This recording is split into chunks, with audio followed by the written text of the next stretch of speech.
So hello guys, good morning. Kakalit ko lang. Bad news ngayon. Patay na lola ko. Kasi mama ko, lola niya yan. Di lola ko di. So ayan guys. So, di ko alam kung paano videohan kasi may mga bisita. Nandun si nanay. Hindi yung nanay ko, yung nanay. Yung nanay ni Mimi. Siya yung namatay na lola namin. At may mga kasama pa kami. Si Paula, si Idan, si Jillian, kapatid ko. Bale, 5 na kami. Ay, meron pa isa. Si Janela, si Yana. Yana din pangalan ko. Si bali 7 kaming bata nandun. Kasi yung Janela na sinasabi ko, yung tatay niya, nanay na si Mimi. Tapos, yung tito ko, tatay ni Janela yun.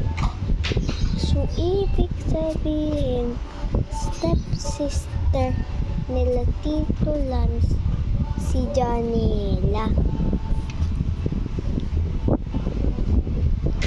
Ayun yung si Janela kasi ay 8 pa lang.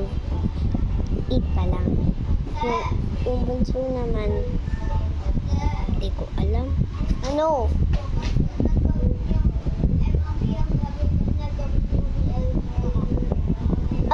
Ano? Okay. Hindi ko alam kung paano ko i-videohan. So,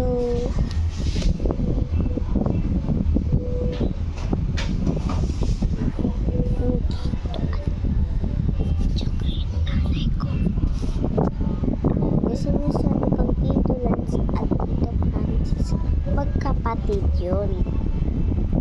Magkapatid din yung nanay ko, pati silang tatlo. Silang tatlo ang magkapatid. Ang nanay ko, si Tito Francis, si Tito Lance.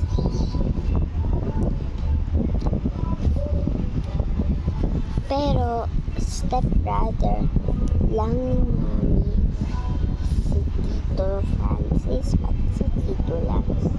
Meron siyang tunay na ano ba tawag dito, na kuya. Meron, ang pangalan ay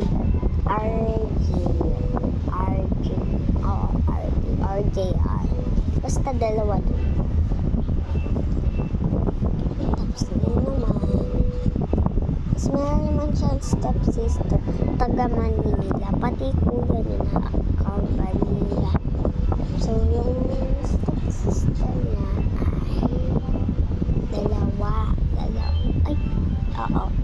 ay tatlo. Yung isa, ibang anak.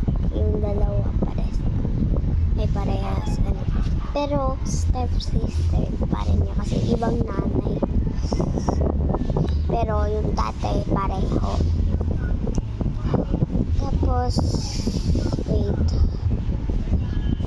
Hindi ko alam pangalan nila pero dalawa yung babae. Tapos, yung isa naman, nabuntis yung nanay niya. Tapos, namatay na yung nanay niya. Binuntis. Pangalan niya ay Nika. Siya lang yun. Kasi hindi ko na naalala. Basta dati, alam ko yun. Ang dami niya.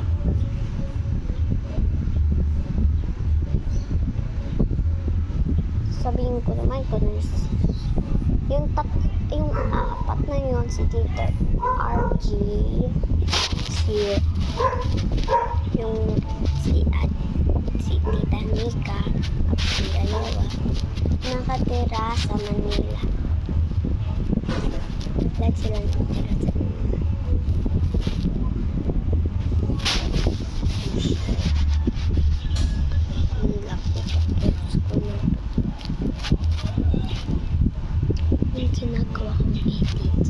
dito. Siya yung anak ko. Okay, bye.